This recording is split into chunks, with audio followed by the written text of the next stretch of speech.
Hey everyone, it's Holly and welcome to my non-spoiler review of The Son of Neptune by Rick Riordan, which is the second book in the Heroes of Olympus series, and I'm going to try really hard not to do spoilers for the first book in the series, but I have no promises that that's going to happen. So if you have not read the first book, I'd kind of suggest leaving just in case. But if you have read this or read the first one and are interested, feel free to keep watching. So like normal, I want to give a quick synopsis. This book picks up kind of parallels the first book. This one you do get to get back with Percy, and he finds himself at the Roman camp of demigods, and it's him along with two other people at the Roman camp, Hazel and Frank. And just like the first one, Percy, just like Jason, doesn't remember anything about his previous life. Well, that's not true. He remembers one thing. He remembers the name Annabeth. And it's just him trying to figure out what happened and getting caught up in prophecyness and having to go on a quest and demigod craziness like normal, just traditional Percy. Just like the first book, I did give this 4 stars. I find it a fun read, but it's not, again, my favorite book ever. So the writing, just like the other books, it's very much Rick Riordan. It has like, it's definitely darker in tone than like PJO in my opinion, but I think it matches pretty well tonally to the first book, and it still has a decent amount of humor and just kind of like campiness to the way that the gods and everything are presented.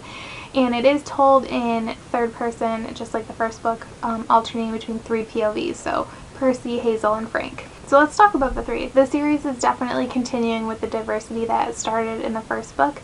So Frank is Asian Canadian, or Chinese Canadian, Asian Canadian, because that's not a broad generalization, Chinese Canadian, and Hazel is African American, like Creole kind of, I guess. I kind of picture her, I don't know, I almost picture her kind of like mulatto-like, even though that's not what she is, but that's kind of what I picture her as. Percy, I'm not going to talk too much about. He's Percy. He's still Percy. He may not remember his past, but he's still himself. He's funny, but strong, and a leader.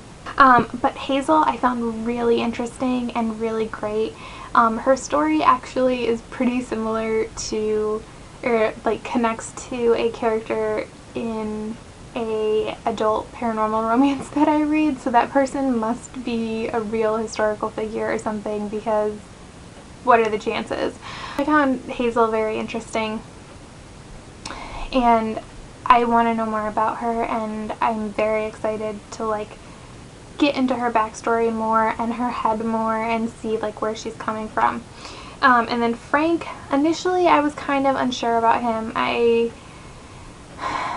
I don't know, I thought he was going to be kind of a disappointment, but as the story progressed, I grew to really like him. And he learns a lot and goes through a lot of different things. Probably is the character who grows the most throughout the book, and I'm curious to see how that progresses throughout the rest of the series, like if he continues on that trajectory or if that goes away or anything like that. I did like the side characters. There were some new ones, some returning ones. We got to meet a lot of characters at the Roman camp, and I mean, I don't like all of them as people, but I felt like they were pretty well fleshed out characters. The story and the plot is basically the same thing. You have big questiness with little questy parts in between.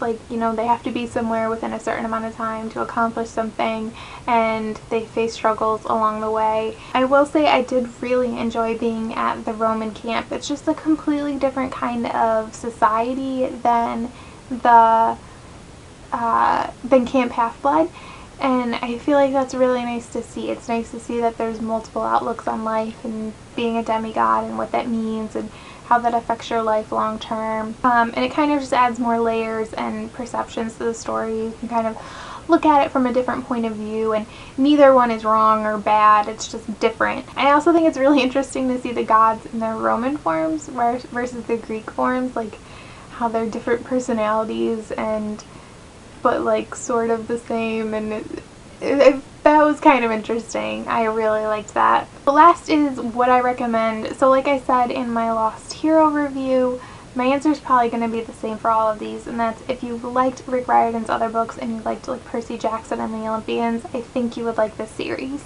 They're similar, the characters are fun, and there's a nice balance of dark seriousness and fun and campiness, which I appreciate.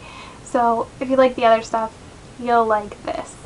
So thank you so much for watching my review, and stay tuned for my other reviews of the books in this series. Bye!